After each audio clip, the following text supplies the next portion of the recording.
Readers worldwide love Barry Eisler's John Rain series, including one of the series' biggest fans, Keanu Reeves.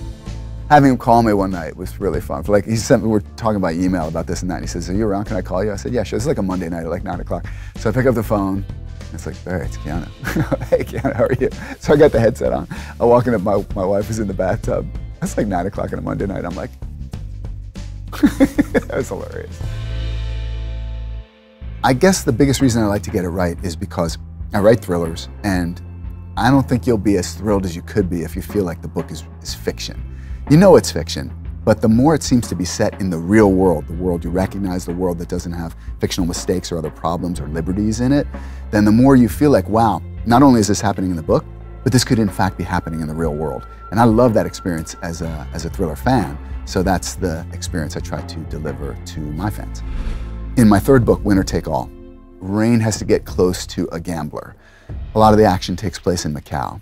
I'd never been to Macau, and up until that point, I think I'd only been in a casino once in my life. So I had a friend of a friend who plays Baccarat, that's his thing. So I asked him a bunch of questions, and he helped me get up to speed, even though I'd already read Baccarat for Dummies. Whatever, I got to ask him some questions based on my internet knowledge. Then I wrote the scenes at the casinos based on what I'd seen and read and the expert I'd talked to. Then I did the final step, and this was the first time I did that final step. I sent the passages in question to the guy who advised me on Baccarat. And I said, "If you don't mind, it's just a few pages. Could you take a look?" And I was making a small mistake in there. And he caught it, and I fixed it. And since that time, I've gotten a lot of email from people asking me, "Do you play Baccarat?" And the truth is, no, I've never played it in my life. I made a firearms mistake once, really, really stupid one. And I confused .7.62 rifle ammunition with .7.62 small arms ammunition.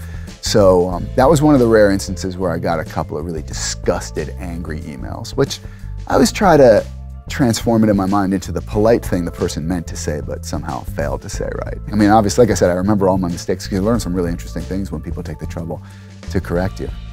And you're writing for a general interest audience, you're probably not going to have a problem, say 99% of the time, but I really would prefer not to have a problem 100% of the time, insofar as that's possible. And also, when you get an email or any kind of message from a real area expert who's like, wow, on the firearms or the martial arts or the place itself, I get a lot of feedback from people who live in Tokyo, Japanese and foreigners, really pleased with my depictions. That's a good feeling.